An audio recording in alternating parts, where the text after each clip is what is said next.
It was going down. Donald Nelson with supreme confidence. You're listening to the Confidence in the Clutch podcast. Whether it's the game of basketball or the game of life, you got to have confidence in the clutch.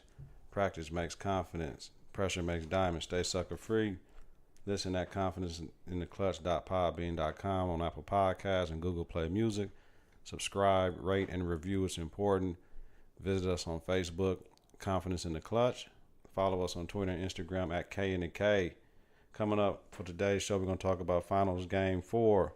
What's next for the Warriors and Cavs? Finals news and notes. NHL Stanley Cup.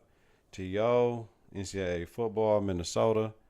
Album reviews, a couple of them, our segments and more. Let's jump right into this. 3, 2, 1. Confidence on 3, in the clutch on 6. 1, 2, 3. Confidence. 4, 5, 6. In the clutch.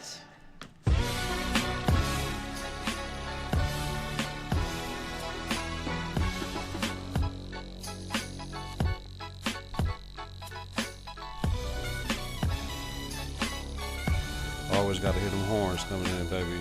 I always got to hear them horns coming in. Back in the lab with my man, brother from another mother, Jay. And today, y'all, Jay will drop some hot flows for y'all. He ain't know. I had a plan for him. I made two different beats. Not so much. I made 2 different beats on the iPad, all loops. Nah. They all loops. Nah, and not so much. You gotta give me 8 bars. Otherwise, I don't know how you getting up out the crib, y'all. What's going on, Jay? What it do? Oh, jack shit, man. You look tired, bro. I am, man. It's been a long weekend, man. But yo, man, it's all good, man. Shout out to my son. He walked yesterday, and it was a blessing, man. So we shout out to all the 2018 graduates, man. And you know, whether it's the 4-year college you're going to, whether it's the 2-year to get a trade, whether you jumping straight into the workforce, whether you're joining the military. As long as you're doing something, nobody can say nothing about you. Now you're sitting at home playing video games, smoking weed, buying Jordans with your money. That probably ain't the best thing to do. Probably not the best thing. So let's go ahead and make sure we get out here, have the confidence in the clutch to do the right things. If you're going to school though, do not take off a semester. That ain't gonna work. All you doing is allowing the devil to come in, and once the devil come in, it's hard to get him up out your life, yo. So let's go ahead and make it happen. Yeah, it's like an old school whip, man. Once you start it up, you know, you need to keep it started, because once you start it up and you cut the engine off, man, it's hard to get it back started up again. You know what I mean? So hard to get that joint back started, man. So y'all, no doubt. We got a lot of content. We're gonna jump into it right about now. Finals Game 4. We saw what everybody knows is gonna happen. The Warriors sweep the Cavs. For pregame, we knew that it was do or die for LeBron and them. Can they get one? Are you gonna get swept, LeBron? That was the narrative that was in the media. So, you know, unfortunately, they got swept. It was the Warriors' 3rd title in 4 years. They were the 4th team to complete a feat that much, with the Lakers, the Celtics, and the Bulls. Curry had 37 on 12 for 27 shooting, 7 for 15 from trey ball, 6 for 6 from the free throw line, 6 rebounds, 4 assists. Durant had 20 points on 7 for 17 shooting, 12 rebounds, 10 assists. Iggy, 11 points. Clay, 10.6 rebounds. For the Cavs, LeBron had 23 points, 7 for 13 from the field, 7 rebounds, 8 assists. Love had 13, 4 of 13 from the field, and 9 rebounds. And JR had 10. Hold on. Why your voice changed when you said 4 of 13 for Kevin Love? Man, because is that a shot against K-Love? No, man, that's just the second All-Star Jay right now. So he's the second All-Star. So now your second All-Star is 4 for 13 points in the closeout game. Yeah, you know, with Golden State, it's just a bad matchup for K-Love. You know, not really being athletic, not really can overpower some of them dudes they got over there. So I mean, I guess I put some of the ownership on him, but I don't really expect more than that from him. I think on a championship caliber squad, he could definitely be your 3rd guy. You know, like when Houston this year, when in the game, even like the game 7 when Chris Paul didn't play and Trevor Ariza missed 12 wide open trays, and forgot who else was missing. They was something 7 for 47 or something ridiculous. Right. And You know, I could see somebody like Kevin Love being able to knock down a couple of them shots where them other dudes really couldn't. But as far as really relying on him for 20 to 25, not going to be able to do it. Word. It's just, I don't know. With K-Love, it's like he hot or cold. If his J ain't on, because he really ain't back to the basket no more like he used to be in Minnesota. So it's kind of like I wish LeBron would go to the post a little bit more. LeBron can't go to the lane and just dunk on people every time. You know what I'm saying? That's the video game. Like he said in the comments this week. Y'all expect me to turn down my fatigue and no injuries and just go dunk on everybody every time. I can't do that. Right. So it was kind of crazy, though. But I don't know, man. It was just, like you said, Golden State matchup-wise, period, point blank. That's too much. Mm-hmm. I couldn't imagine. It's like we play, go to the park. You done play all these games, and then these young cats come at the end. They running around doing all types of stuff, got plenty of energy, and you just, man, you know they can't hold you neither. But it's a problem because there's more of them than we got on our team. Yeah, and then the key with them is the unselfishness and the unpredictability of what they're doing on offense and defense. So, you know, that makes all great teams, you know, especially a great offensive team when you got people that's willing to, what they say, share the sugar. You know what I mean? So when you got it going like that, you don't know who can beat you. And then the crazy part is they got arguably, I would say, one of the two best players in the world, where if something break down and the passing and all that ain't working, and okay, let's just give it to him. Word. You know what I mean? So that's a luxury that most other teams don't have. Yeah. So breaking down the game in the quarters like we do here on Confidence in the Clutch. It was 27-27 after the first quarter. No, take that back. That was the second quarter. 34-22, the Warriors jumped out. We always know Confidence in the Clutch. We want to get ahead and stay ahead. Warriors had a 13-5 run to start out the game, 5 of 8 from the field. Cavs had 2 of 10 to start the game. Warriors led by as many as 11 points, shot 52%. Cavs shot 33%. Warriors were +4 in bench points during that time, +7 in rebounds. Curry had 12 in the first quarter. 2 trade balls. LeBron had 11 points, 2 rebounds, and 3 assists. I'm always breaking down stats, Jay, because I can tell a lot just from the stats, just being a coach. And, like, I can give a scouting report for another team based upon their season stats. You know what I'm saying? Like, it's kind of, it ain't even that hard. I may be guessing about shot selection because we don't have shot charts in high school. I keep them for my team, but right. I can give that, and that's from that class in Whitewater. Maybe we took the scouting class. Oh, no doubt. We had to tape the game, and oh yeah, then we had to tape the game, y'all, back in '96 and break it down. Yeah, seeing the game from a different perspective. It was all love. So in the second quarter, it was 27-all, 61-52 Warriors at half. It was funny because Clay had 3 fouls, but Kirk kept him in the game. He was 0 for 1 and 0 points at that time. Cavs retook the lead 39-38, 6:59 left in the second, and then a 14-4 run to start the second for them. The Cavs were trying to outrun the Warriors and outshot them from the three. Outshoot them from the three. Cavs 6 of 15, 38%. Warriors are 9 for 17, 53% from trade ball range. We always talk about here at Confidence in the Clutch to the others, Iguodala. Iguodala had 9 points at half. For the Cavs, Larry Nance Jr. had 6 points. Hill was a -14. Was a -14 on the what the hell wrong with the thing? Why it sound like that? I mess with it. Something with the RPM or whatever. What you call that? The joint.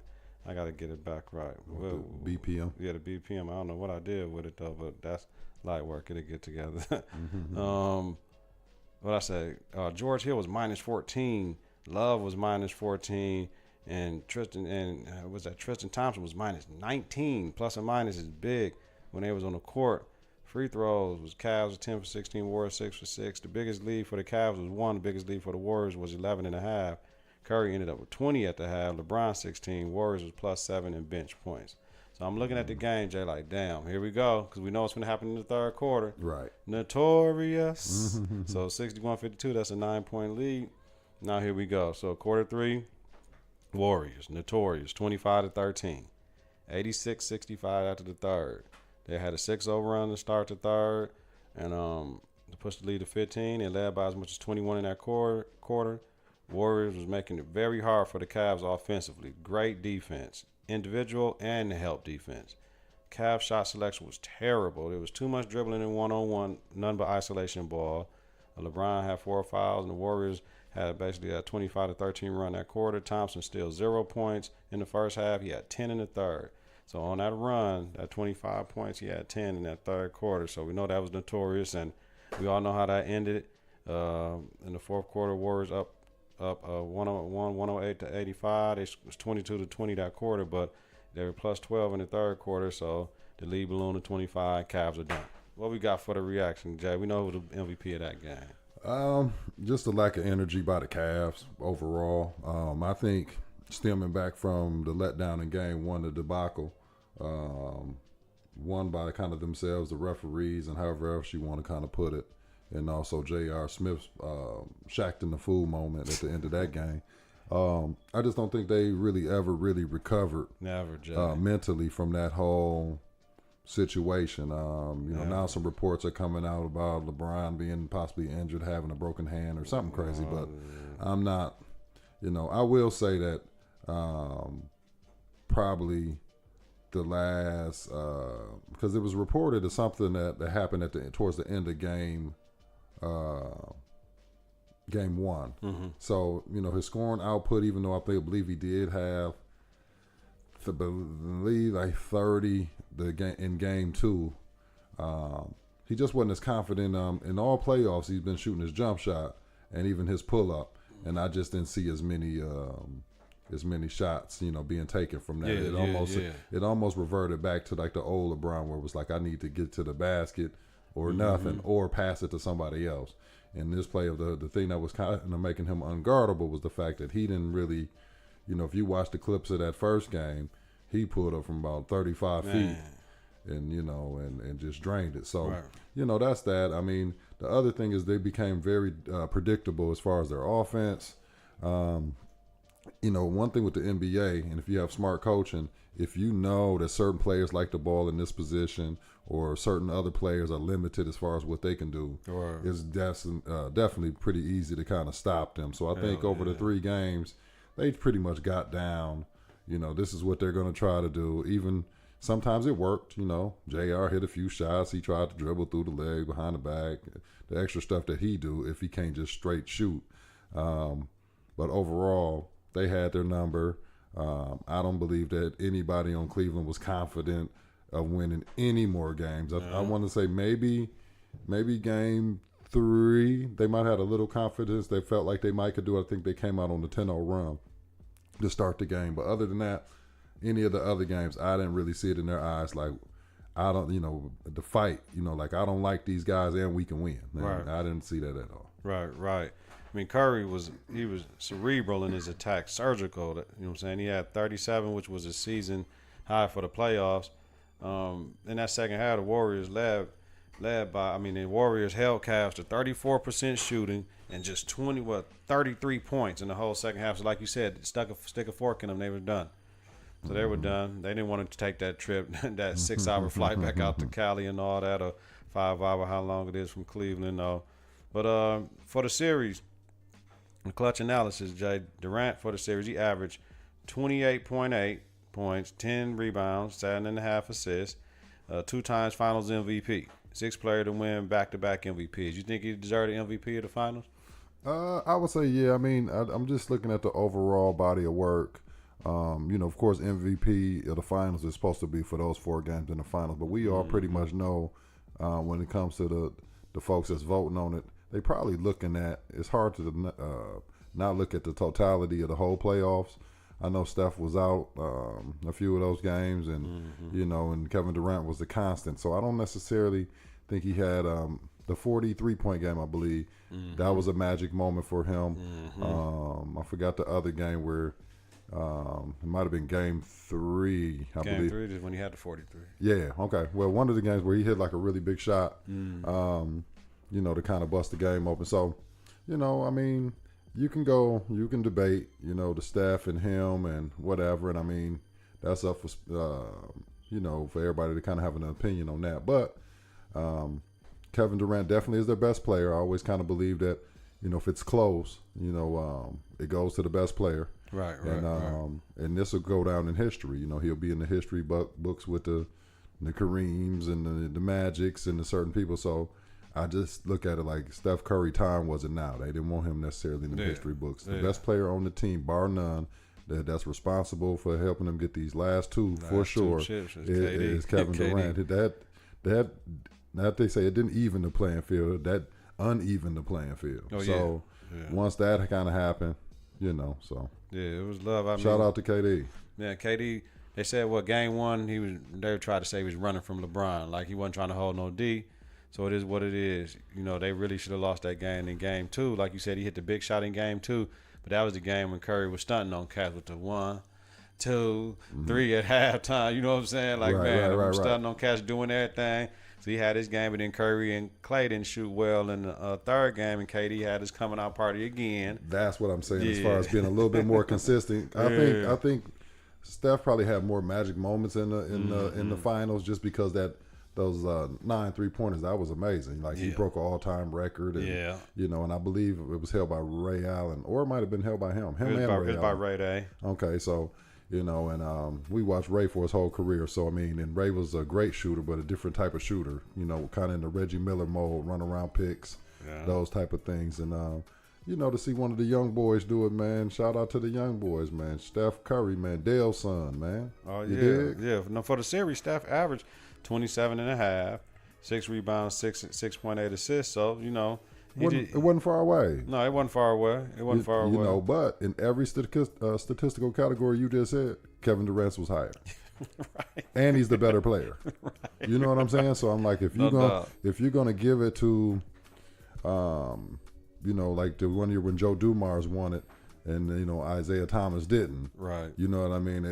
It's periods like that in basketball where somebody else might have the little hot hand for that series or however it go. But in this situation, like I said, if it's close, you're giving it to the best player. And in this situation, there was not any statistical category between points, rebounds, and assists that he beat KD. Word. So, and Iggy came back. The death lineup. He was plus 25 in the 2 games he played in the finals. You can tell there was a difference. When he came back, it was a difference with Golden State because then they started blowing them cats out. Yeah, I think it's less about Iggy and more about G State. I just think just with personnel as far as being able to have 6'7" to 6'8" long across the board from Klay Thompson to Draymond to him. To Kevin Durant, and then of course the smallest guy who's getting picked on the most in the pick and rolls and all that was Steph. So that was fine. I don't think he did anything like miraculous or something that was great. He was just more athletic than Bale and Looney and able to move his feet, and he was a veteran. Right. So when he got it, his goal wasn't to really shoot. Sometimes you get players on the team that's actually passing up shots because they know it's more integral to have the shooters get more shots. Right. All day long. So for the series, LeBron averaged 34, 8.5, and 10. He did his job. The narrative of, he can win Finals MVP. Jerry West did it. LeBron wasn't going to do it unless it went to 7 games. Like that first year when they went 6, honestly, he probably should have won it over Iguodala, but they gave it to the winner. You have to reward winning. That's true. You got to reward winning. So, but he did his thing. He did all he can. Love for the series. Averaged 19 points, 11.3 rebounds. So, this is no Kyrie averaging 28. We don't have that. There was a difference, man. But yeah, man, the barbershops, Facebook, the gram, everything is on fire, man. All these debates back and forth. LeBron, you ain't the GOAT. MJ, the real GOAT. Or, you ain't better than Kobe and all this. And all I got to say to them, man, is keep the debates coming, man. Like D-Nail said, man, check us out. Check out the podcast, man. Leave your comments and let us know how you feel. You know what I'm saying? Because it's definitely a platform for people like you to get on and say your piece. So, with all that, I don't have any problems with it. I just like to see good hooping, see something that's, sometimes you haven't seen before. After this 3 out of 4 years running the table, you definitely seeing the super team, quote unquote, super team era at its height. And this probably will not be the last time that we see something like this. So all the teams for the summer, man, stack up, get ready, go to the gym. You know, competition is good. You know, I mean, some of these boys gonna have to start accepting less money if the goal is to knock these boys that's off. what they're finna do, Jay. So I'm ready to see what's happening. I mean, I love a David and Goliath story. We saw it in 2016 with Kyrie Irving and Brian them. You know, knocking off a 73-9 Warrior team. That was something that we had never seen before. Now they added KD. This is definitely something we have not seen before. I've never seen a team at this caliber be able to grab the first or arguably second best player in the league and throw him on the team. Word. So, what's next for the Warriors, Jay? Status quo. Keep it going. They're going to get some vets, some people on the squad that's, you know, some OGs that want to just ball with them on GP. You know what I'm saying? Like the same way they got Swaggy, David West, all of them. I'm going to be honest. I was telling one of my guys today, I said, check out this scenario. Carmelo is, I think, slated to make $28 million if he opts in next year to his contract. So just say he opts in. They say, okay, what if OKC says, man, this just ain't working out. We're going to buy you out, Carmelo, for $17 million, $18 million. Kind of the scenario what Chicago did with D-Wade and let him walk and go play with LeBron and them in Cleveland. So just say they do that. They say, here go 18. Golden State got $4 million for you, Carmelo. And why wouldn't you do that? People always said you wasn't a winner, you couldn't think. Only thing Carmelo has to do on that team is score. Man, he'll fit in well with them. He'll fit in well with them because he come off the bench. Yeah. He'll come off the bench from Golden State. He gonna 20 minutes a night. I ain't coming off the bench for OKC. No, but it's 20 minutes a night. 20 minutes a night, and then he gonna play harder D. Yeah. So you know, just things like that. So just me coming up with this. I gotta write that one down. To some people, crazy, you know, off kilter scenario. No, basically, let me know it's gonna be like a welfare line full of people that say, "Hey, sign me up for the G State, man." No, that make a whole lot of sense, man. So looking at what's going on with him, KD got his contract. Will he go short term or long term? I'm thinking KD gonna go short term because I feel in my heart KD only gonna be there maybe another 2 years. You know what I mean, maybe 2 years max. Because if you want to keep on winning until some other cats come, but he might be like, man, I got 3-4 chips with these cats. I got 4 straight. Like, I think KD goal should be to get 4 straight in a row. You know what KD can do? I mean, and I'm gonna keep it real. It might almost be like, you know, Brian set up the blueprint, so it can actually be, you know, one of those ones where it's like, okay, I catch the 3 to 4, maybe the 5, or however it all goes. You know, now I'm 32, 33. I'm in the twilight of what I'm doing. I'm still 7 feet. I still can shoot the J. Let me go to Washington, my hometown, man, and we about to get one. Or let me go back to OKC. I'm sorry, OKC. I didn't mean that.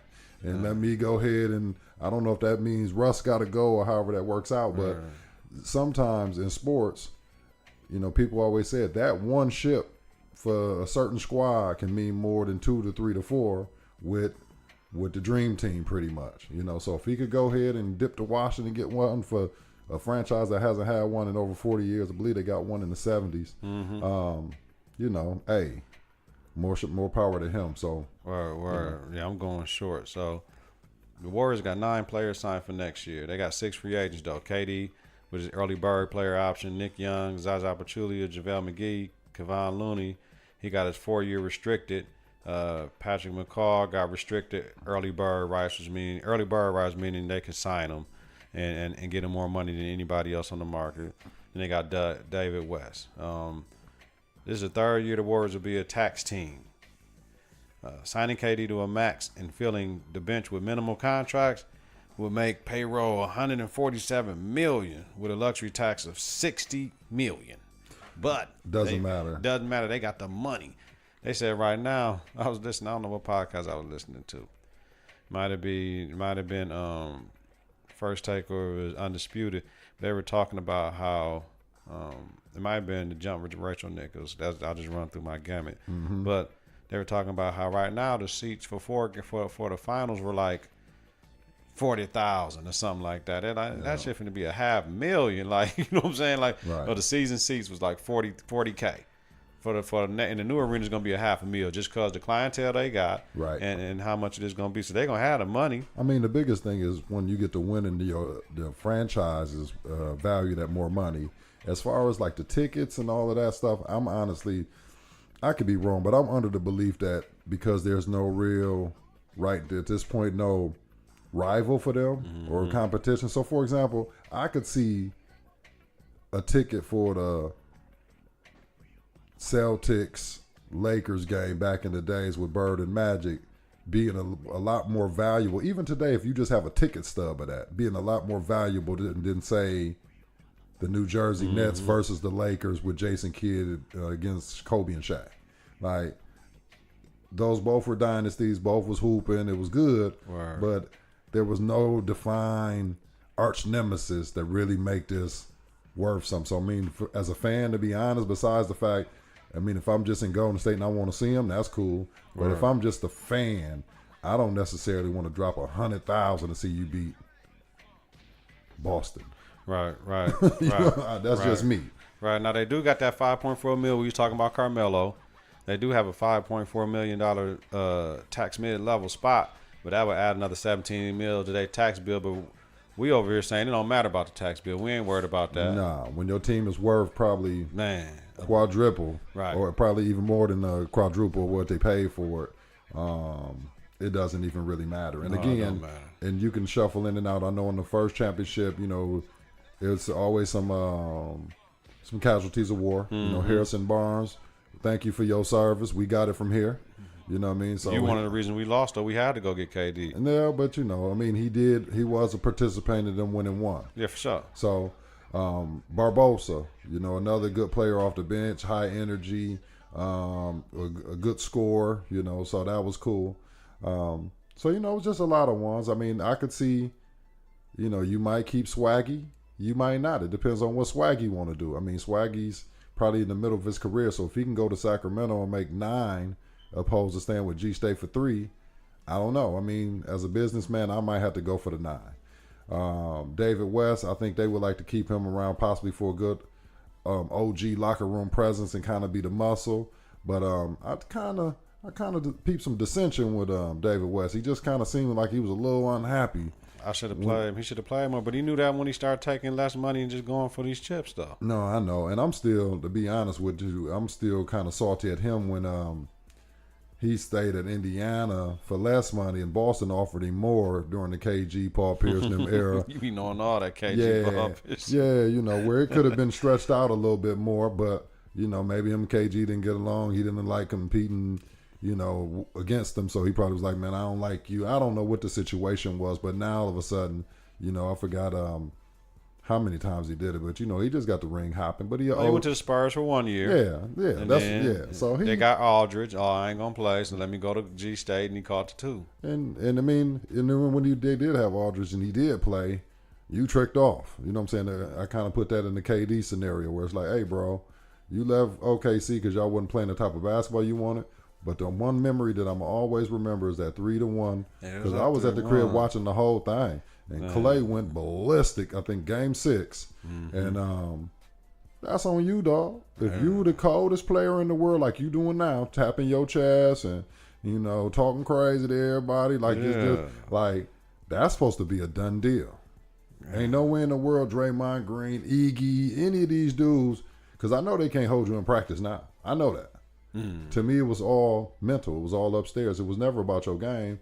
It was all about how you was thinking. It was about your brain. So, word. You know, hey, man, it's all good. But I think, like I said, it's going to be a variety of players that want to jump down with them. I heard in the last offseason that Vince Carter, they were targeting him, but Vince Carter went for the money, though. So, you know, and that would have just been that good. The same little minutes that Looney, you know what I'm saying, Milltown's finest, Looney and Bell and some of them would have been getting, probably would have went to Vince. Well, look, Nick Young, he can be gone. He got his chip. They can say, Nick, we didn't work out.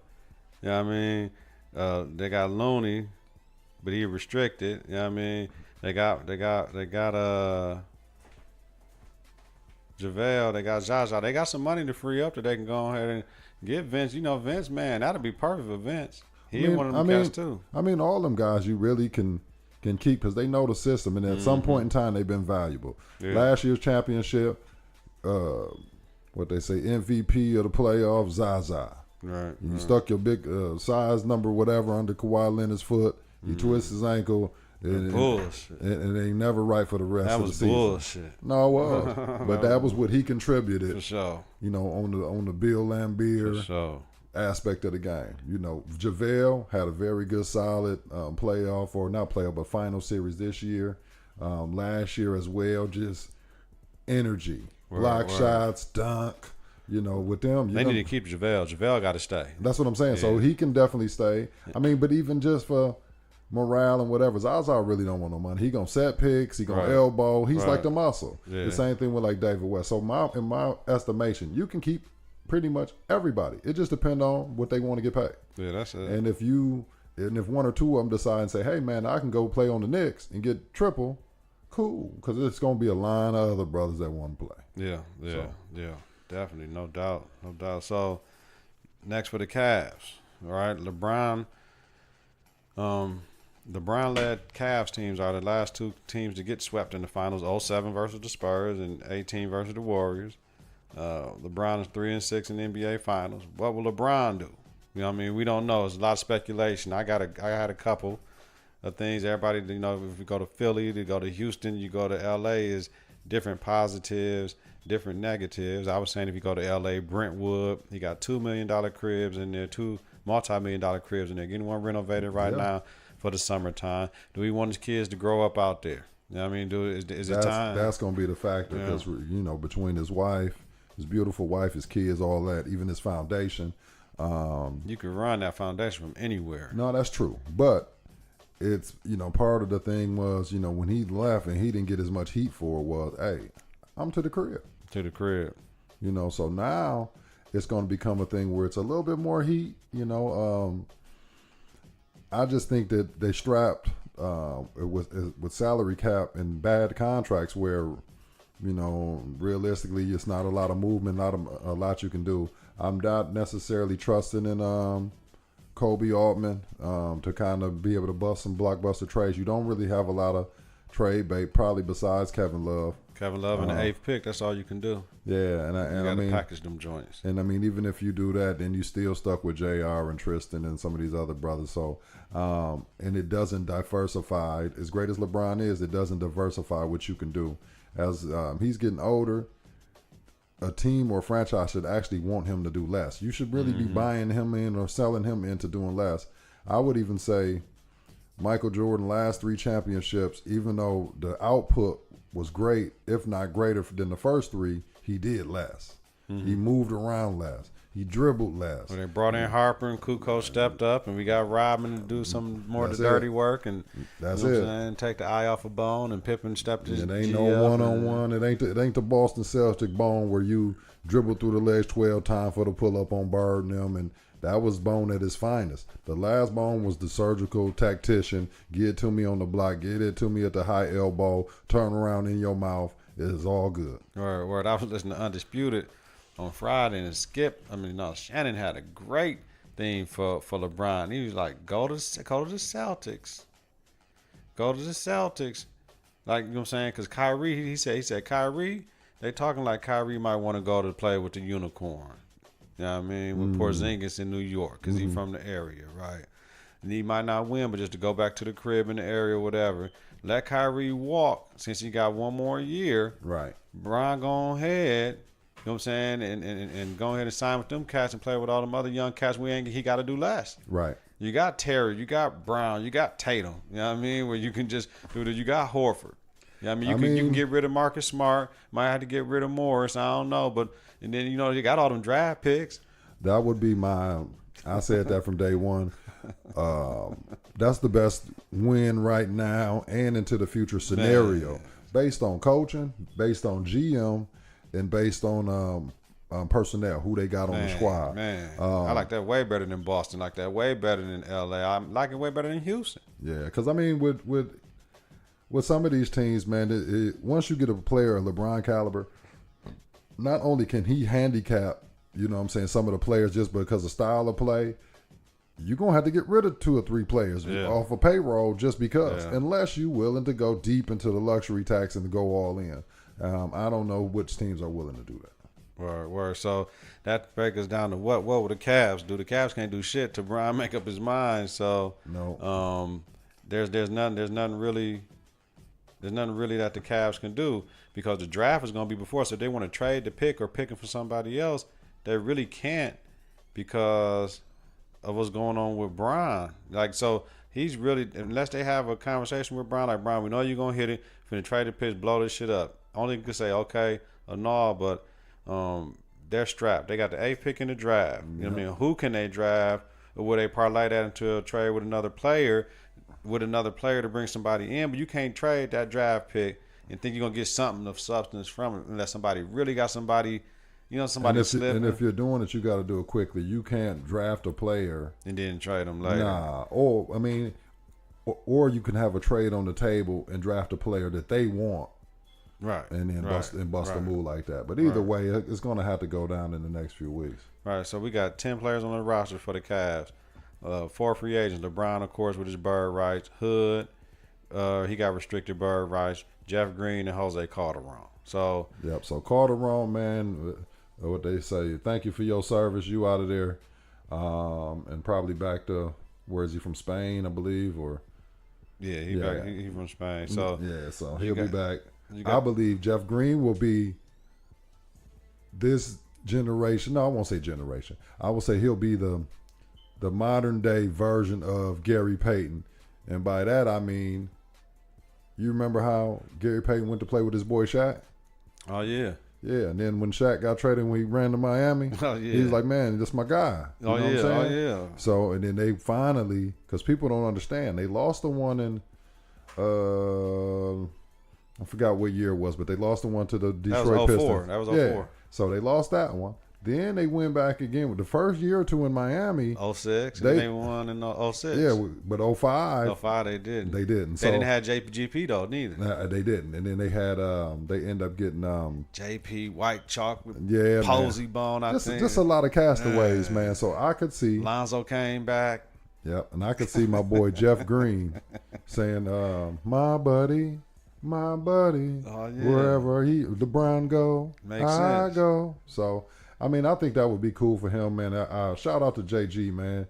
A person that said, where the doctor said he might not never play again. Never hoop again. You know what I'm saying? So he go out there, he play with some toughness. I just wish his offensive package was a little slicker, because if it was, he would go from just like a journeyman rotational player to like a very good player. Yeah, but see, all that being sick, what are you going to do now? Every time you step on the court, it's a blessing. No. Don't get it twisted. It is. But if we just showed you a JG highlight reel. He ain't doing nothing slick. No. He actually is. But you would think he can just do that at will. Like, he probably got some of the best dunks. Oh, yeah, in the last 5 years. Like, he'll take off from the dotted on whoever. Like, who is dude? Oh, that's Jeff Green. For sure. He can hit the tray. His handles are okay. So if you see some of his driving packages, his pull-up game, his little jump shot. He it's got like some cool. Shit to his game. Yeah, but it's crazy. It's like almost like if you watch some clips of Michael Beasley for a minute, you'll be like, "Oh, he nice," but then you look like he averaged 8. Yeah, no doubt. You know what I mean? So, it's just one of those ones, man. No doubt. Very talented player, but I think he follows wherever Brian goes, unless he gets the call from Golden State. There you go. Another confidence in the Klutch exclusive. He dropping bombs. So right now we got Carmelo and Jeff Green going to Golden State on low money. Oh my God, that'd be. Why not? Because Patrick Bell did good. The little rookie cat. Yeah, he played well. The only reason you keeping them is money. Yeah, but he rookie. So anyway, that's what I'm saying. Like, there's no money. Like, you don't have to pay them. Damn, no. Okay. So Brian come back to max out the Cavs. They payroll 146 mil. Luxury tax of $82 million. Whoa. Like, you know what I'm saying? Right. Not to get swept in the finals. Hell no. Right. I'm not paying that. But the franchise is worth 10 times more than when Dan Gilbert bought it. Without Brian, the Cavs still are over the tax at $110 million. Like, if you don't even sign, so you got $110 million over some cats that got swept in the finals. Without Brian, there's no way you can gut that shit. You know what I'm saying? Like, they in a bad spot. Cleveland's in a bad spot regardless if he leave or stay. Right. Because you ain't got no tradable assets. Only Kevin Love and the 8th pick, that's all you got? Cleveland is going to be back in rebuild mode, and actually worse than before when Brian left the first time. There you go. Because the thing was, they did have Kyrie Irving. They had 3 number ones in 4 years. Yeah. And then, Kyrie could not necessarily fill the stands, but it was worth coming to the game because you saw something in a young player. Yeah. He had a lot of flash to him, a lot of playground in his game. Now, You know, you'll have Jetty Osman and, you know, whoever else decides to stay. You know, do you sign George Hill for a couple bucks, or, you know, Tristan will be there for sure. You know, so there'll be some guys there. But in all actuality, if they could get one or two decent players, not necessarily all-star caliber players, but the same way that kind of Indiana got Oladipo through via trade and a couple other places like Thaddeus Young, like not necessarily great players, but good players. I could see Cleveland possibly being in the playoffs. And the reason I say it is because sometimes when the best player leaves and you get to do more, like, I really wanted to dribble behind my back and do the, okay, here's your shot. You can do that. Well, think about this, Jay. They might not be, if they saying we're going to keep Kyrie, let's see what we can do with Scary Terry then in Boston, right? Mm-hmm. He from Ohio. Yeah. So the Cavs could use a point guard like Scary Terry. I'm thinking right now, if you, Danny Ainge, you keep all your young assets possible. I've had this debate. Oh, yeah, here the trade. Here was my fault, Jay. Go ahead. He said, Shannon said, trade Gordon Hayward and Marcus Smart for LeBron. Yeah. Straight up. Yeah. And the only reason you're doing that is to get money off the books. Because LeBron is a free agent. You really don't have to trade for him. Yeah. But it could be the sign and trade to make the money match. That's what they're doing. But they would have to sign Marcus Smart. And people are thinking that on the open market, he'll get anywhere from, I would say, 15 to maybe 18 million. Yeah. But that would, look, Gordon Hayward, small time. I know you came to play with your coach, though, but Cleveland right next to Ohio, right next to Indiana. That'll be somewhere we can go. I'm sure they'll love them there. I'm going to be honest with you. I mean, realistically, you trade whoever has dissension. I mean, okay, so Danny Ainge picks up the phone. Brian, we need to talk to you. Come get some clam chowder with us in Boston, man. We're going to fly you out. You and the wife, we're going to chop it up. Okay. When they hear that news, whoever's the most disgruntled between Gordon Hayward and Kyrie Irving, they have to go. They got to go. You got to go. It got to go. Because I'm thinking, even with Kyrie being 25 years old, great player, great finisher. You know, he can do a lot of things on the basketball court. But in 2 of the last 4 seasons, broken kneecap 1 year, knee surgery this year. Yeah. I don't know if as a franchise, I would give him $200 million. That's what I'm saying. You giving him $200 million, D? If I knew LeBron was leaving and he was in Cleveland. No, I'm saying like that's what I'm saying. They fucked up. Take LeBron out the mix. With Boston Celtics right now, with all the young assets, I'm not giving them $200 million. And right now, I'm not giving you $200 million unless you top 5 in the game. So that's my thing. If you saying no to 200, it's teams out there that's saying yes. Is Kyrie top 5 player in the game? We got LeBron, KD. Because right now, can we say Kawhi because he was hurt? Do we keep his shit? I don't know, man. It's difficult because when it comes down to, it's only a few players in the league that can do what Kyrie do. Right. And when it come down to the come down, he's done it time and time again. It's 99, 98, and your team down. He's one of them special players that can make something happen. Word. You know what I'm saying? But as far as overall yearly production, points and averaging all of this or that, I don't know. I know that he said he wanted to become more of a traditional point guard at Boston last year. I really didn't see it. I mean, he tamed down his game and didn't shoot as much and didn't go one-on-one as much, but he didn't average a ton of assists. I don't know, man. I mean, me personally, I like Rozier's upside in regards to defense, first of all, athletic ability. You know, and it's going to take him some time to become possibly even a nice PG in the league. But with him, Brown, Tatum, and any of the draft picks they're getting in the next 3 years, that's really the core of your team. I could even throw Smart in there. If you want to pay him a few dollars and keep him with the core, that's cool too. So we saying LeBron should probably look at this Boston joint and see what type of – but my thing is, do LeBron want to go and chase ghosts? You know what I mean? Do you want to go to L.A.? You go to L.A., you're expected to win, Brian. You go to Boston, you're expected to win. It's 16 and 17 in the rafters. If you go to Boston, you will win. There's no ifs, ands, or buts about it. You got permanent closers out there. I mean, even if this was the one where Because time out, I got to jump in. Because you a Boston fan. Right. You kept your allegiance after your boys hit it. Oh, no Because doubt. KG was my man. No Ray doubt. Allen was my man. No doubt. Paul Pierce was always nice, but you was Pierce all the way. You was the truth all the way. So, No doubt. Jay, if you just swap LeBron for Marcus Morris, we good? I mean, you put Brown on any team, it's an instant playoff team. Yeah, but I'm saying, though, would they would have had enough to beat the Warriors just swapping him out for Marcus Morris and put him in there with them Cavs? With Gordon Hayward and Kyrie Irving, most definitely. Without them talking about this year. Remember, Boston took them Possibly. niggas 7 games. Yeah. I'm thinking. I mean, even with them. Yeah. I mean, because you look at the down low presence of Al Horford and the fact that he can extend and hit the tray. He's going to give you 16 and 8 every game. Yeah. Period. And he's a lot more, he's physical, but he's not easily to be pumped. And he's smart. Yeah. And I just look at like rebounding that thing, would be there. He wouldn't go into the antics of a Draymond. He's a vet. Nah. And then you got the Morrises in them to kind of just be out there banging with Draymond and talking crazy. You got your loose cannons on the team. Rozier, somebody that can help play. They just young though. Can I say that Tatum or Brown can slow down KD? I don't know. I mean, if KD said, "Hey man, y'all some young puppies," and I'm KD, it could still be the same result. I'm just thinking that even on the other end, they can hit threes. They can 3-and-D players, and it's all on really right now. Jason Tatum, who I honestly think in the next 2 to 3 years will be their best player. Yeah, Jason Tatum, I love this game. I love his game, man. So if you're looking at him being your best player, do you pay Kyrie best player money? And that's going to be the question.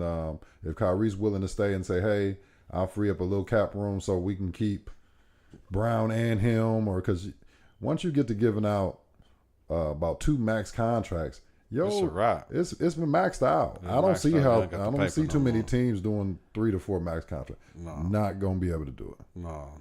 So, that's what we saying. What LeBron gonna do in Cavs is intertwine, y'all. So it is what it is, man. We finna jump in this halftime right now. We're gonna be talking about this for the next 2 weeks, y'all, for real. Yo. So my halftime for the day is, we know the league is over, but we also know the league is an 11-month league. So it's down for a little bit. All this week we're going to hear about LeBron. But right now we got other things going on. We love basketball. The WNBA is out here. The ladies are balling. No doubt. There's all types of underlying little storylines with these teams.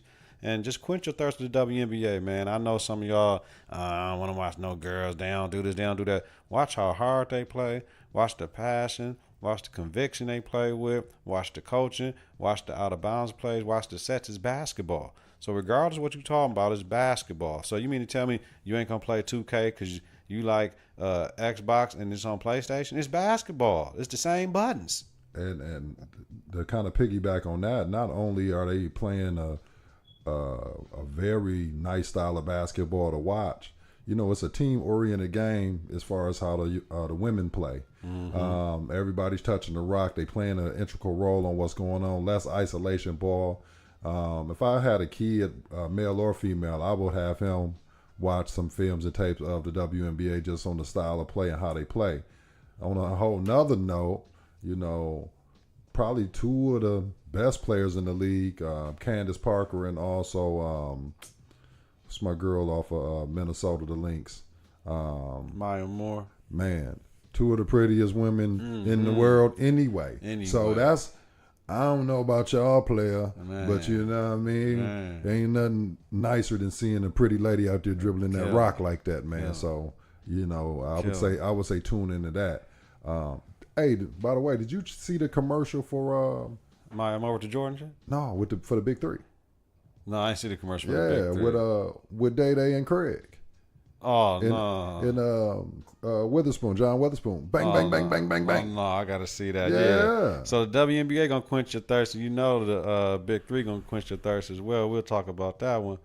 Yeah, I mean, but women, Jay, the reason I stuck with the women, man, because they're a little bit more fundamentally sound as well, bro. Like, people don't understand. They're a little bit more fundamentally sound than the brothers when it comes to some of this, man. So I always kind of felt, I mean, not to cut you off, but I always felt too that if they would have maybe in the beginning a WNBA, or maybe after maybe 5 years past the conception of the WNBA, decided to lower the rim to 9 feet. That's what they talking about, man. They talking about if they do that because then they be bamming on. You know, that's the only thing that's really separating. You know, and that would be a lot more exciting. Where where people it would almost change the game from the aspect of where a person would like be at the gym somewhere trying to work on that. But you know what? It will mess up all the games because high school, college, you would have to lower the rim as well.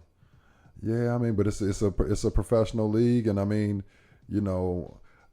I would say it's comparable to the NBA as far as like how people look at it, and I think fans, but it's just a league. So my thing is, just say if we are back in the day when they had the ABA, they had the 3-point contest and dunk contest, and they had the 3-point line. You're right. You're right. The other leagues didn't even have a 3-point line. So let that just be something for WNBA. We got 9 feet. So when you in college, you regular 10 feet. We ain't trying to change the hoop, none of that, whatever. If you can touch the net in college, that means you bamming once you get to the WNBA. Man, that's it, and if you can go to another gym and work on your dunks and your left hand and right hand flushes, I mean, I just think for the casual fan, for people that don't really watch hooping like that, that'll be something to watch. Right. Quench your thirst, WNBA, y'all. Whether it's the game of basketball or the game of life, you got to have confidence in the clutch. Practice makes confidence. Pressure makes diamonds, y'all. We're going to take a small break. Get right back at you.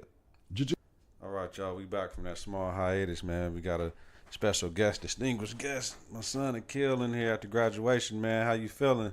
I'm feeling good. I'm feeling blessed. You feeling good? Feeling blessed? So, man, just want to say congratulations, man. Congrats. You out here now. So now you out here, man, in the world, man. You got something to say? No, nothing much. Nothing. Yeah, man, just regular 18-year-old cats, man, out here, man. Where we find you at on social media, Akil? My Instagram is mke.akil. Same with my Snapchat. mke.akil. So Milwaukee Akil, Jay. How you like that? Hey, man, that's what's happening, man. Okay. Oh my goodness, man. All right, y'all. Let's get back into this heavy content, man. Me and Jay touched on it earlier, man, about LeBron and his hand, coming out. I'm like, yo, okay, LeBron. He comes out to the press conference with a soft cast on. He said he injured his hand after game 1 in the loss by punching the blackboard in the locker room, whiteboard, whatever. He didn't wear it during the media sessions and conceded to be used as an excuse or a reason for why the Warriors, so they can target it. I'm thinking, was that confidence or Klutch, man, when he did that? To me, I'm thinking it was Klutch because if he had it any other time, it is what it is. Now it's coming out, and now you can go back and do the data to say LeBron wasn't shooting. LeBron wasn't shooting long J's, like Jay said earlier. He was trying to stay away from a lot of contact. He wasn't using his hands in deflection in the lane. If you go back and look, man, I mean, he just had to let people know. Only LeBron haters got a problem with it. You know what I'm saying? That's true, but I think sometimes, it's better not to say some things. You know what I'm saying? It kind of looked like an area of weakness. Like if y'all was up winning right now and you was up, 3-2 or something, would you say something? Word. You know what I'm saying? Like, oh, I'm out here sweating y'all with the broke hand, but since it's the L's you taking, now all of a sudden it's the hand. So I'm not disputing if that's true or not. I'm not a doctor or a medical professional or physician, any of that. But what I will say, I'm just thinking, keeping it 1,000 with y'all, I don't think he should have been, that shouldn't even came up. Or how you feeling on your side from the young guy perspective? Because y'all think LeBron the GOAT. Well, I mean, I think he's the GOAT of our generation. Put the mic up. I believe he's the GOAT of our generation. Oh, okay. That's what you believe? All right. Mm-hmm. So how you feel about the whole cast on his hand? I believe what he has said, how some things should be better not said because it do sound because he losing, it don't sound as good if he was winning. But I mean, at the same time, the way you were saying, he wasn't shooting deep threes, he wasn't contesting. So I mean, it's believable, but at the same time, it's kind of not. At the same time, there you go. I understand where he's coming from, but some things you gotta suck up. That's it. and I appreciate, what I'm saying, a brother from the young generation kind of understanding that. Sometimes, like I said, it's certain things that don't happen. So, for example, I go to a job interview and I'm like, well, I didn't get hired. Well, I don't think the supervisor that interviewed me liked me. Word. Okay, and that could be true. But I can just, as a grown man at my age right now, I can look somebody in the eye and say, hey, I just didn't get it. I just didn't get the job, man. You know what I'm I'm saying? And now we moving on. So that's going to keep my mojo right, or what I needed to be, keep my positive energy, my vibe, everything going, and I'm cool. That's it. So I think as you get older, you become, if you're smart, you become more and more successful with less and less excuses. Yeah. Okay, so moving on, man. Durant states he was re-signed with the Warriors. We talked about it. When he signed last year, he took a $10 million haircut so that the team could re-sign Iguodala and Livingston. He won't take a reduction this season, so we talked about it. Either the 4-year max, which would be around $158 million. I'm thinking a 3-year with a 2-year opt-out, or a 2-year with a 1-year opt-out, what he's been taking the last 2 rips. This will be his last contract with the Warriors. I say, what we thinking? I know I was saying Durant probably going to try to get like 2 more chips, and then that's it. Then he's going to move around if he can get 4 in a row. Well, what we thinking? He's going to take this max 4? What we going to do? I think he's going to probably be a prisoner of the moment and might do the 3-year deal just because when you get to talking about a lot of the greats, you mentioned in the Jordan, the Magics, the Kobe's, and in the old generation, the Bill Russells and the Kareems and all these other players, to get in that room of rare air, it got to be at least 5. So I'm thinking that's going to be the pitch by Golden State saying, hey, man, the 3 to 4, we can guarantee you the total of 5. And then, because how old is Kevin Durant? I'm not sure. He got to be 28, maybe. Ooh. Okay, so if he plays another 5 years, you're 33. You're the same age as LeBron is now. So you still got time to go ahead and go back to your hometown of Washington and maybe try to win one for them, or go back to OKC and win one with them boys. You know what I'm saying? Just because you left there and 29. So 29. So in 5 years you'd be 34. So maybe 4-year deal, maybe 3. That 4-year I max. don't necessarily see a 2, just because with players, okay, you tear your MCL and your ACL, then what do you do? 4-year, $158 million, or 3-year with a 2-year opt out. Oh, yeah. I'm thinking that's what they got on the table. So let me run them back for y'all again. 4-year max for $158 million, which translates into that's 40 something. I wonder if they can do a 4-year with like a 4-year with a 3-year opt out. Oh, for sure. I could see something like that, but I'm seeing less than the with the 3-year, then with after the 2 opt out. Yeah, they all gonna have that opt out. I mean, you can do that if your premise is possibly restructuring your money to keep that player option for Clay the last year and the rest of these. That could be part of that. What you got, Kill? I'm thinking not something short time, not 1 or 2. I'm thinking 3 or 4. What he said, because so he can be put up there like consecutively wins with championships and all. But I'm thinking the 4-year and the 3-year opt out, just in case he do get injured, or just in case he got that opt out, and he can go somewhere else once he get 5, or if he does get 5, or if he do win. Because if he get the 2-year, I mean, I don't really see it, but where he gonna go at 31, 32? Right. So I'm thinking he gonna probably, from his perspective, they just won two in a row. 2 in a row with him. 2 in a row with him. He went crazy this playoff. I'm thinking 4-year.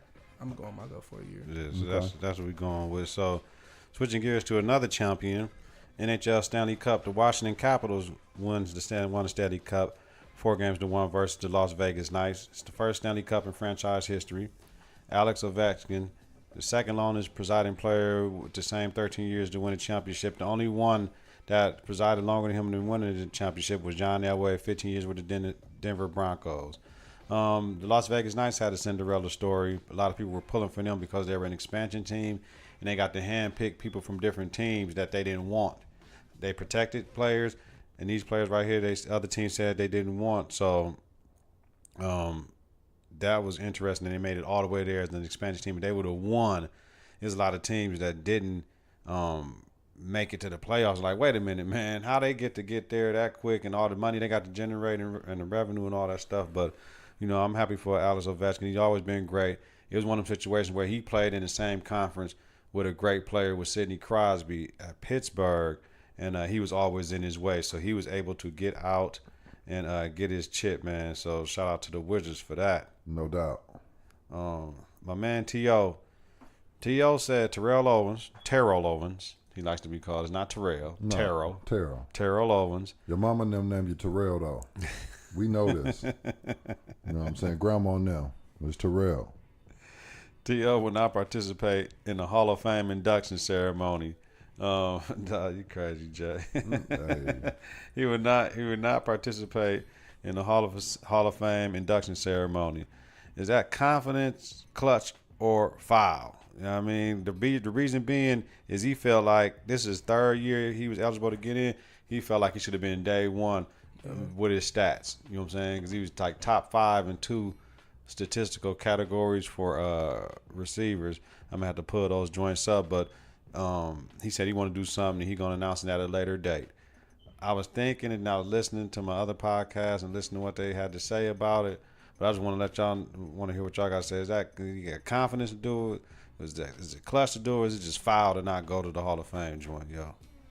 I mean, I think it's foul because it is the Hall of Fame. I mean, who wouldn't want to be in that's the Hall of Fame? You're gonna be remembered even more for your stats and all that stuff. But I mean, he's gonna go, but he's not participating in any of the activities or anything surrounding that. That's foul. Yeah, that's foul for sure.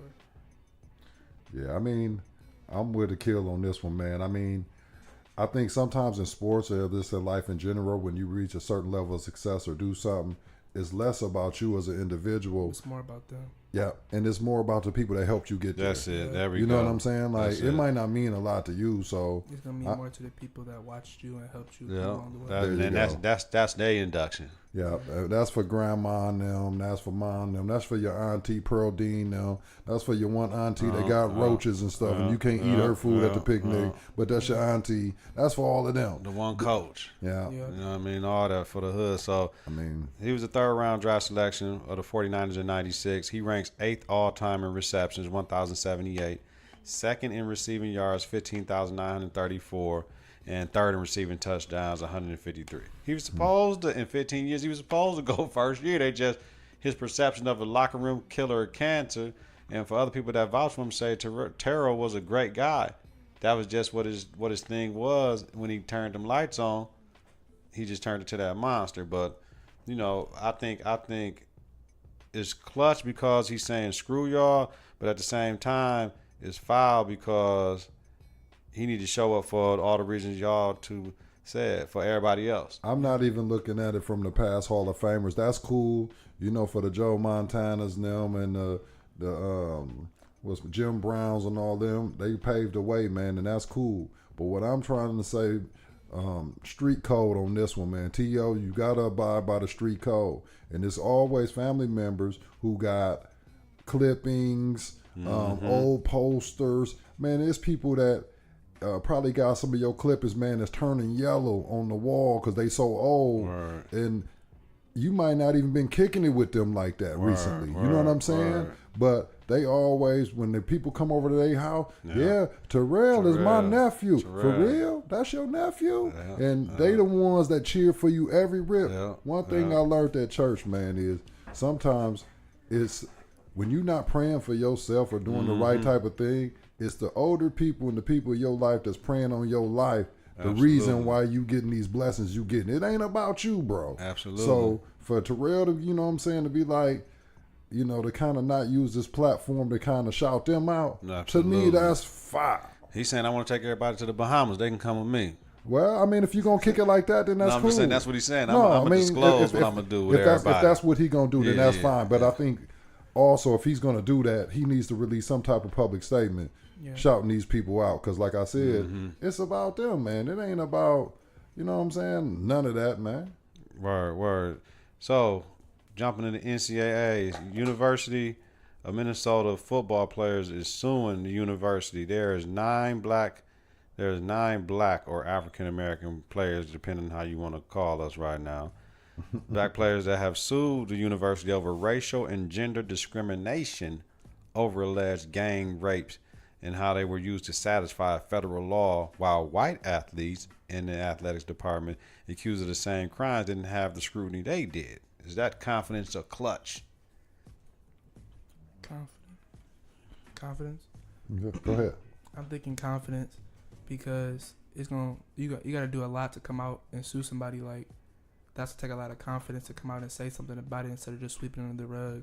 From my perspective, right, and from your perspective, you can say how this relate to high school, because just being your father, we went through stuff where Akil, stuff happened with him, and the white cats, same thing. They got far lesser punishments than you got. You know what I mean? And it's just how the world goes.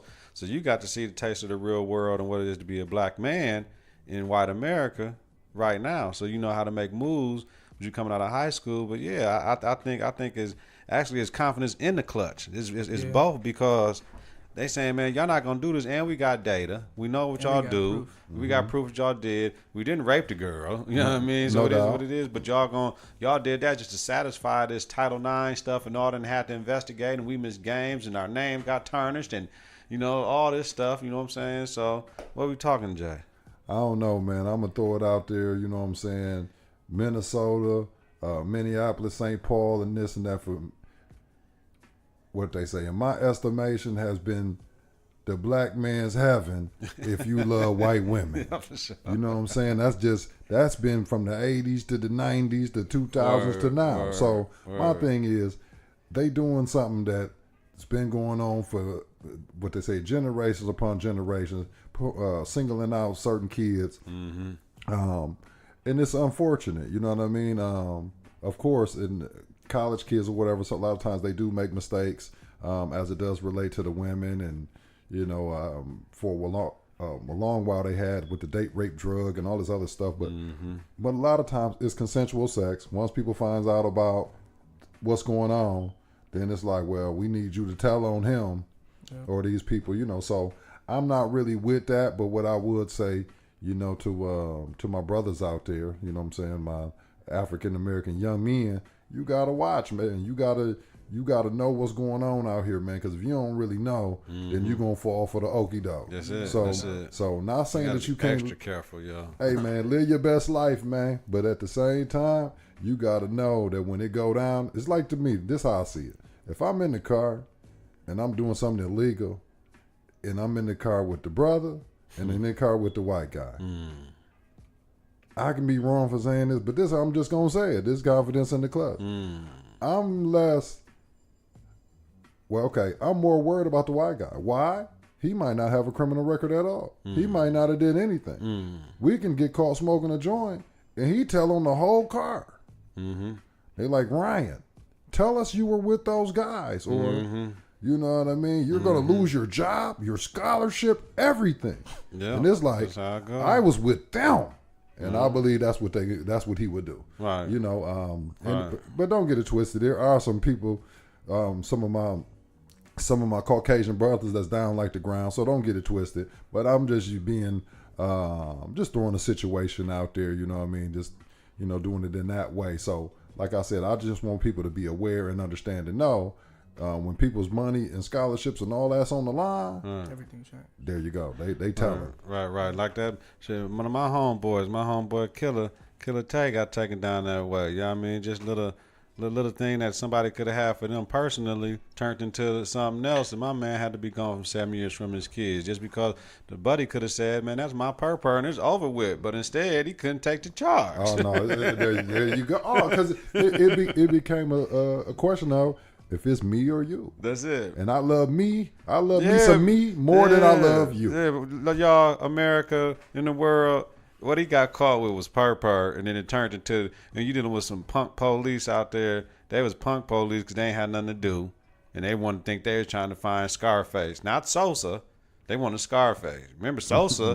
You ain't getting the Sosa. We ain't telling you who Sosa is. So my man has to, you know what I'm saying? No doubt. That's how we do. We got the confidence in the clutch. He said no. No doubt. Yo, we got 2 album reviews, y'all, to get into. The first one is The Kid See Ghost. I don't know, Jay, did you get a chance to check it out this weekend? Nah. Kill, did you? I listened to a few of it. What you feeling about it? I mean, it's not the same Kanye to me personally. I mean, I love Kanye. I'm a Kanye fan, most definitely. But this Kid Seeing Ghosts, it's not really. I'm not seeing it. It's not really him. Like it's not really the same Kanye as the last album and the album before that. It's kind of like this new Kanye. Yeah. Well, you know, Kanye, things changed once he released the whole slavery was a choice, which people didn't understand, and Yeah. you know what I'm saying, they took it out of context. He wasn't able to further go into what he was trying to say. He changed it though. I mean, everybody got their own opinion about it or whatever. That's one of them hot topics where if you black, if you don't say that Kanye was out of order, people looking at you crazy now. You know what I'm saying? Like, right. And I'm like, man, look at me crazy now because I understand what he was trying to say, and he didn't say it all the way. It's like if you cut off, you take one of our takes from right here. Oh, they said sell dope. You know what I'm saying? Right. The motherfucker like, but you ain't see the other part when we said no, that ain't how it happened, and it was part, you know. So He's talking about the mental. He's talking about mentally, right? no, if you talking about physically, it was a choice, and it could have been mentally though. But I mean, it was just what he was saying and how he was saying it. He could have he didn't get to further extend on what he was saying about. You know, ain't no phone to call like little JoJo in Georgia. Like, JoJo, we finna hit it, folks. Get everybody down in Florida. Tell them, fuck that. We taking over. We gonna do like Denmark Vesey and that turning them. We gonna turn this motherfucker out and take it.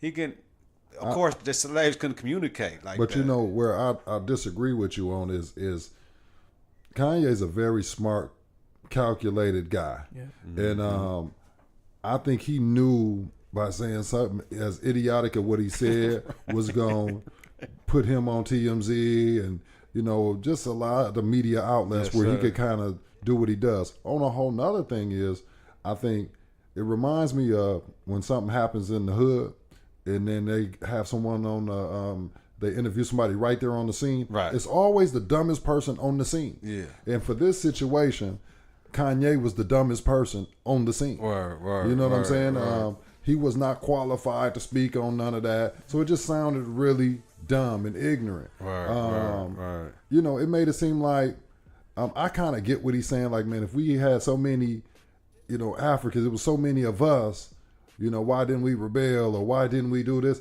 Man, if you look at your history, Mr. Kanye, there was a lot of slave rebellions. For sure. There was, you know, the movie Amistad talked about one of them. Yeah. You know, so it's a lot of stuff that went on. But what you got to realize too, the extreme measures of just the slavery overall, you know, it dampened a lot of people's spirit, man, and made a lot of people didn't even want to be aggressive and fight anymore. Right. That's why certain things really happen. You know, man. You know, did you know that slaves, when they got whipped, that after the whipping and, you know, and they bleeding, they put salt and cayenne pepper in the wound? For sure. Could you imagine that, bro? For sure. You know what I'm saying? Like, Torture. I get mad when I get a paper cut and got to put peroxide or alcohol on it. For sure, man. You know, so I don't know, man. Kanye, I'm down with you still as far as because I think one thing about the black community, we're very big on forgiveness.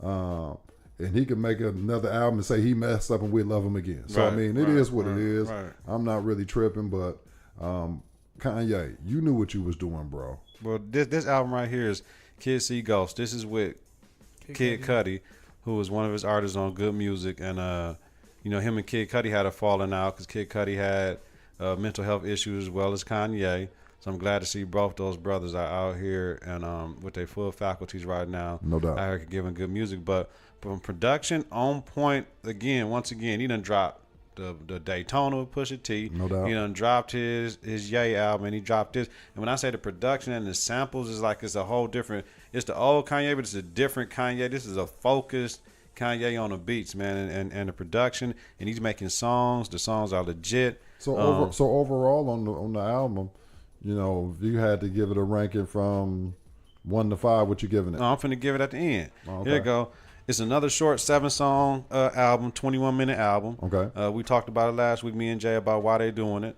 basically is easier to listen to, and you're gonna repeat it in this streaming environment. You're more adept to listen to it over and over and over and over and over and over again. Is helping them streams. But the message is about starting over and moving forward in a song called Reborn. I love that song. A song about being free and actually talking about God helping you be free. A song called Free. And I can hear Jay-Z on this song called Fourth Dimension. Man, I can hear him just tearing that song up. You know what I'm saying? Like, No doubt. and it's like that. So for me, if we're doing the ranking, this conference in the Klutch is a basketball related podcast. So we got Hall of Fame, All-Star, Starter, or Bench. All right. He gets the All-Star for this one. Oh, okay. I'm giving, so that'll be the 3 stars out of 4. No doubt. So I give him an All-Star production-wise and content, because one thing we know as black people, we don't mental health. You know what I mean? We don't go talk to nobody. Some of us do. I know it saved my life when I was going through my little crisis or whatever, just because I might have been following the wrong woman. You know what I'm saying? And in turn, self-medicating with alcohol and weed, and that would have been bad business for me. So No doubt. somebody that was impartial No doubt. came in and said, no, I'll go ahead and do it. So with J. Cole talking about mental health, Kanye on his album talking about mental health, and this Kid See Ghost, man, I'm with that, because decent message we need to hear, not lean, Percocet, fucking a bitch on a jet. Come on, y'all, let's get some head. Come on, so I get that. Right. You know what I'm saying? Right. Like, I don't Right. know. So I rather listen to that shit. That other shit is cool. No, right. If I want to party, Right. when I'm riding the car, I don't want to listen to that all the time. You know what I'm saying? Right. I feel you. So, but transition to this next album, the Superfly original motion picture soundtrack. The Superfly original motion picture soundtrack is 13 tracks, 10 of them feature Future. It's inspired by Future. You know, they redoing Superfly in Atlanta with cryptocurrency and pimping and turning money into cryptocurrency, and some Spanish cats running that cats. I don't know. It looked like I'm gonna go see it, but I don't know. I don't know Right. anyway. But there's only a few tracks that stand out on that Superfly soundtrack. Miguel tracks stand out. Khalid, is it, how you say, is it Khalid, the little cat, the singing cat? Khalid, okay, and Her, that song stand out. And it's like 2 Future tracks, so I'm saying 4 out of the 13 was like cool. The other ones was ever like Lil Wayne was on there. Lil Wayne, I don't, Right. trying to figure out where he at with it, but I know it was inspired by the movie. So Future get a pass on it because it ain't a Future album. You know what I'm saying? He had to have a theme and a direction for it, but that gets the starter. You know what I'm saying? Gotcha. He gets to, so I give him the 2 out of 4 just because they tried. And right now the South is running that side of the hip hop to a certain degree, so I give him that for trying to do that, man. So I don't know, but y'all take a listen to it. I wasn't finna just shit on it and be like whatever, because the first time I heard Kanye album, I said, man, I ain't never listened to this shit again in heavy rotation right now. You know what I mean? So, Right. So I listened to it twice though, and I said, I don't know, but it is what it is. All right, we going into the bad call segment, man. So let's get into this bad call segment right fast. This always take a long time to set up Kill. So this is where we get into our bad calls, where I talk about things that was stupid. So of course, once again, we might have to retire him from bad call. It's Donald Trump again. So you know, it's Donald Trump again. So you get the bad call.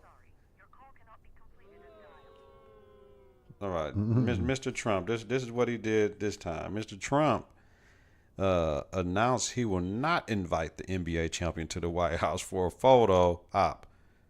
So fucking what? Nobody cared. They don't want to go, fam. Like, you making everything bad for everybody, Trump. You know what? On a whole nother note, though, you know, I agree with you. I think, you know, Trump is a super mog for that one. But Trump kind of a G, though. Yeah, he a G. He like, hey, you know, he was hearing the streets buzz, and he was, you know, his ears was to the street, and he like, oh, they don't want to come see me. Fuck I'm no. at least a statement. You're not invited. Right. You know what I'm saying? Like, right, you know what I'm saying? right. It's one of them. Like, oh, you don't want to come through? I'm Right. gonna uninvite you before you even get it out there. So, Right. I mean, I just think for a person that's supposed to be leading our nation, he's supposed to have a little bit more tact, a little bit more resolve. Yeah, a little bit more respect. And come on, man. Throughout history, teams, whether it's women's teams, Olympic squads, professional sports squads. Come on, man. They go see Ronald Reagan, whoever. Everybody. It didn't matter George who. Bush, it didn't matter. W. G. Bush. What you think, Akil? I'm thinking he just salty from last year when they didn't show up, so he's just saying it now. Like before I even ask you. Right, because LeBron, right? Because he already know that they probably not gonna But come. what happened was LeBron, they was like, y'all gonna go. LeBron said, us or the Warriors, we winning. We ain't going to the White House. So LeBron, and see, now he a bully and talk shit to everybody else. He don't talk shit to Bron. He don't talk shit to Bron because Bron got too much power. He know better. You know what I'm saying? He can pick on the NFL players. He can pick on other cats. He ain't talking shit to Bron because, you know, LeBron can push that narrative and that needle. My thing is this, like Max Kellerman said, motherfucker Trump, you acting like the motherfucker that had somebody having a graduation party, right? Mm-hmm. And for Akil's sake, right now, somebody having a graduation party, find out motherfuckers ain't coming, talking about, oh, you wasn't invited anyway. You know what I'm saying? That's some bullshit. Right. That's some bullshit. Motherfucker, you wasn't coming, and we ain't come. Oh man, I ain't even invite you, folks. See. I think he's just he got that salty, bittersweet mouth right now. Like, I mean, it's just something he'd do. Like, he probably I mean, I saw it coming before he even won. Like game 2, I'm like, he finna say something stupid. Like I was just waiting on it. Right. So he gets the back. Oh man, putting up shots, man. We know who put in work. Mr. Back-to-back Finals MVP, KD. 6th time in history, we got a back-to-back MVP in the finals. Shout out to KD. Shout out to K Dizzle. He averaged more points, more rebounds, more assists, and more steals on the road versus the Cavs. So the 2 games in a row, he stepped this shit up. All right, 32-9-6 in 9 final games with the Warriors. I think KD chasing after LeBron right now, to be honest. Word. And the GOAT for our generation.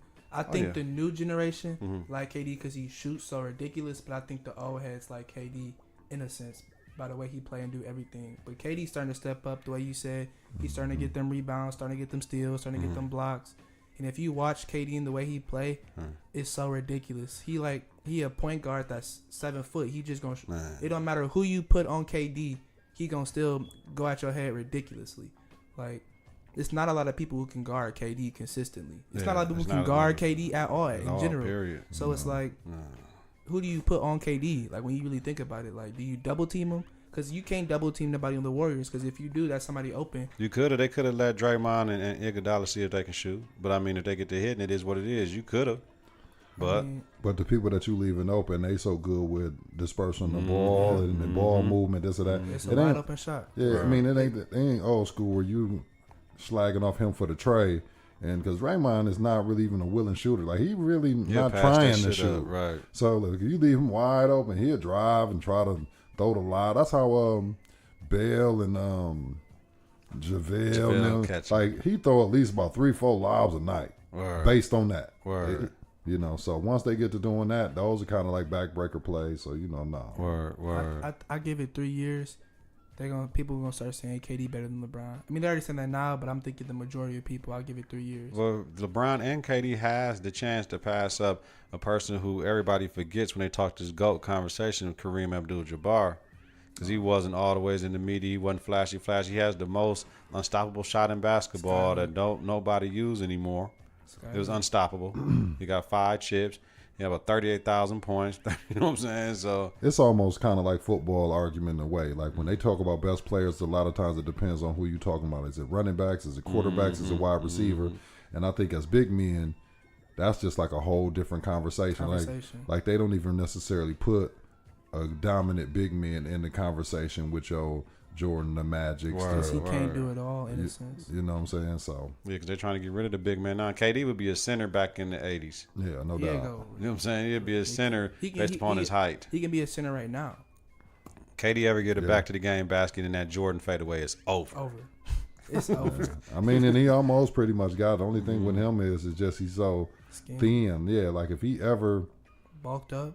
Yeah, I mean, and not necessarily Bron big, but like how Jordan came back. I forgot what year. More cut. Yeah, more cut. You know, I would say even Giannis looks a little bit more cut than him now. He do.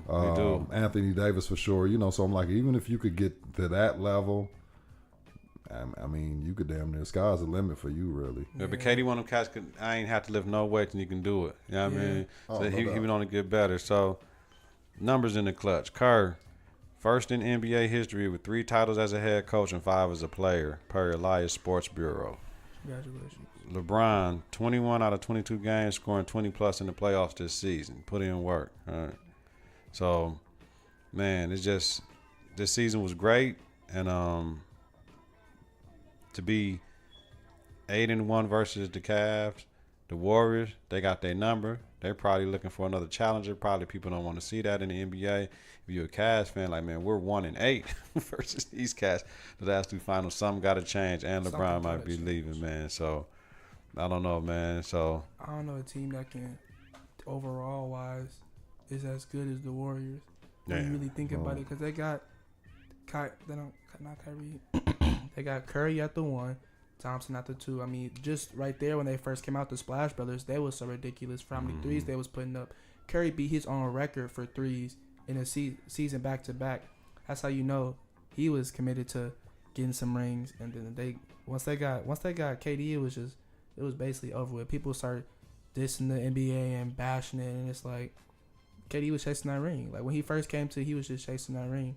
But now I see KD leaving in a little bit because from a fan perspective, I just see this as unfair. Like it's an all-star team when you really think about it. It is. So this is the part here. We make our last shot, our final thought of the day. I'm gonna take the lead. NBA offseason, y'all. Right now we know this is one of the dead times, and in August is another piece of the dead time. September training camp open back up. We got summer leagues. We got the draft. We got other things to worry about. But the season is 11 months now. But like we told y'all in halftime, watch the WNBA and watch the Big Three. I'm going to try to get down to Chicago, watch the Big Three this year if I can. But it's the NBA offseason. Y'all enjoy it. We don't know what's going to happen. We don't know who's going to get moved around. Once LeBron make his choice, then other things can fall into place for other players. I was listening to the Bill Simmons podcast. Jalen Rose was on there last Thursday, and he was talking about pre-agents, meaning you ain't a free agent, but you finna make a move to try to get traded like Kyrie. You were a pre-agent. You said, I don't want to play here no more. They had to make a choice, and you put pressure on them. So just enjoy the offseason, y'all, in the NBA. We still going to give y'all NBA news, but, just enjoy the offseason and get ready for September. But, we're going to do our draft stuff. We're going to do our free agent stuff and our analyzation of what's going on, man. That's my last shot. What was I? Full court. Got the rebound, slapped the ball, came down full court, in and out, threw the behind the back pass to Jay. Oh, man. So my last shot, what I'm thinking of, I'm excited, man. I'm stoked. I'm geeked. I've been looking at all of these different podcast websites, whatever. The Green Bay Packers, Lambeau Field, the Tundra. So I'm excited about some of our draft prospects. I'm excited about the fact that we actually dipped our feet in free agency a little bit with Mo Wilkerson and also with Tremont Williams, Devon House. Not super big names, but I think they definitely can help kind of shore up some of the D. And also my guy, Jimmy Graham. I'm thinking that the addition of Jimmy Graham with Mercedes Lewis, the 2 tight end sets. The last time we had 2 tight ends that put in work, what happened? We won the Super Bowl. Keith Jackson, Mark Chamura, Pro Bowl players. It was a wrap for the league. So I'm just hoping for big things, man, and I'm interested in seeing what's going on in the NFL with all the little squads, but most definitely with my Green Bay Packers. And if Daz, you could be signed if you take less money. Take that less money and get this money for this 1 year from Aaron Rodgers and go get you another deal, bro. We don't want you, fam. Shit. Nah, we don't want you, dog. You only can run maybe 2-3 routes pretty decent. Run them 2-3 routes for Aaron Rodgers. He's still a big body. Throw that bitch up and let him go get it. No, that's true. That's true. But red zone threat. But I would be afraid, like in a big game where it's like, off his hands. Picked off by so and so. Like I would rather have a dude that's 22 out there busting that move than him. That's just me. Kill. Make your last shot. Remember, I said your final thought of the day. Whatever. Final thought of the day is I'm finna go pray. You finna go pray? Yeah. You finna go pray? Then you trying to go party? Yeah. That's your final thought today. You trying to get your graduation He's- party. We was negotiating at halftime. He said he about to pull the MC Hammer. He about to pray. Right. That's how we make it today, y'all. No doubt, no doubt. Well, appreciate y'all. Y'all know what it is, man. Appreciate Jay coming through. For sure. Appreciate Appreciate you. MKE. What is it? MKE what, Kill? MK Akil. MKE Akil coming through, man, from upstairs and shit. Ah, It is what it is, man. We'll be back in a couple of days, man, to give y'all some more of this heat. That's how we do it over here, man. Remember, whether it's the game of basketball or the game of life, you got to have confidence in the clutch. Practice makes confidence. Pressure makes diamonds. Stay sucker free. Listen at confidenceintheclutch.podbean.com, on Apple Podcasts and Google Play Music. Subscribe, rate, and review is very important. Visit us on Facebook, Confidence in the Clutch. Follow us on Twitter and Instagram at K in the K, y'all. We up out this biatch. holla.